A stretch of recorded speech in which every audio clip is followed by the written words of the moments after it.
बिस्मिल्लाहिर्रहमानिर्रहीम। आज हम बात करेंगे who do you think you are by Alice Munro पर। यह प्रोज़ा कनेडियन लिटरेचर का, हम इस पर बात करेंगे। इसमें तो बेसिकली 8 करेक्टर्स बनते हैं, पर इसमें जो मेन करेक्टर्स हैं हम उनके बारे में ही जिक्र करेंगे, जिनके इर्द गिर्द सारी कहानी घूमती है। पर इसके जो 8 करेक्टर मैं उनका नाम लेने लगा हूँ, आप अपनी इंफॉर्मेशन के लिए लिख लें।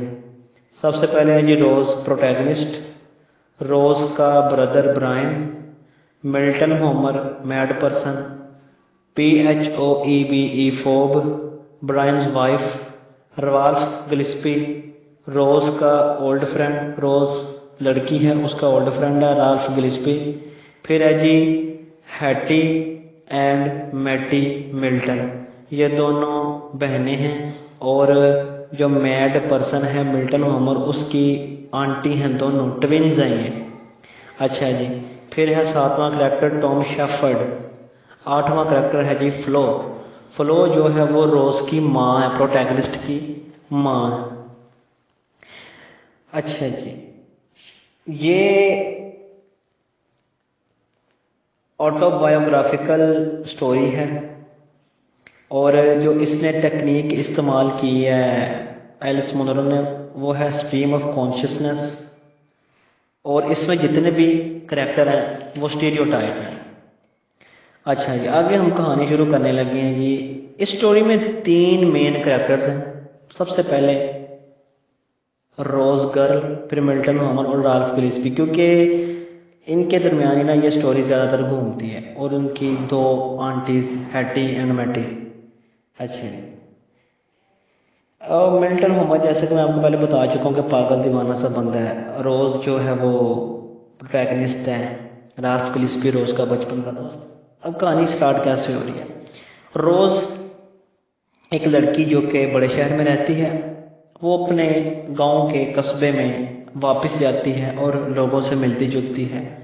मिलने जुलने के दौरान उसे कुछ पुरानी यादें आती हैं, और उन यादों को ताज़ा करते हुए ना अब रोज़ कुछ लोगों को याद कर रही है। और उन जिन लोगों को वो याद कर रही है उनमें सबसे पहले मिल्टन होमर का नाम आता है, जो कि पागल दीवाना सा बंदा है, उल्टी सीधी हरकतें करता है और कोई भी शख्स उसको अपने घर नहीं आने देता।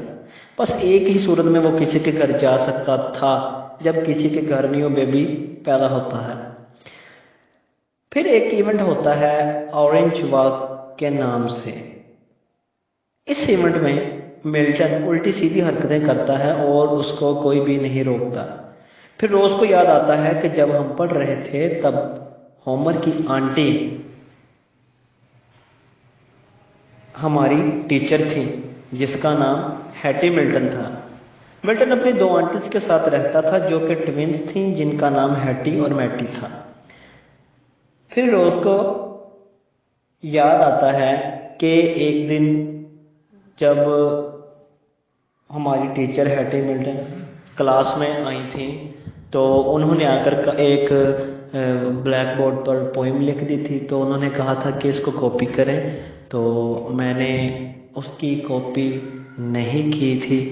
और जब टीचर मेरे पास आई तो उन्होंने कहा तो तुमने कॉपी क्यों नहीं की। तो मैंने कहा ये पोइम मुझे पहले से ही आती है। तो उन्होंने कहा कि who do you think you are, तुम क्या समझती हो कि अगर तुम्हें पोइम लिखना आती है, ये तुम्हें आती है, तो तुम्हें सब कुछ आता है, तुम क्या समझती हो अपने आप को। फिर रोज़ को याद आता है कि उसका एक क्लास फेलो था जिसका नाम राल्फ गिलिस्पी था। वो मिल्टन होमर की नकलें उतारता था और सब हंसते थे। रोज़ और राल्फ बचपन में बहुत अच्छे दोस्त थे।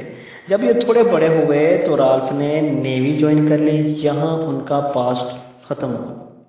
रोज़ को अपनी माँ से बातें करते करते पता चलता है कि राल्फ वापस आ चुका है, जो कि आर्मी में चला गया हुआ था। अब वो वापस आ चुका है और आर्मी से वापसी पर उसकी एक टांग कट चुकी है जंग के दौरान, और अब वो पेंशन पर गुजारा कर रहा है।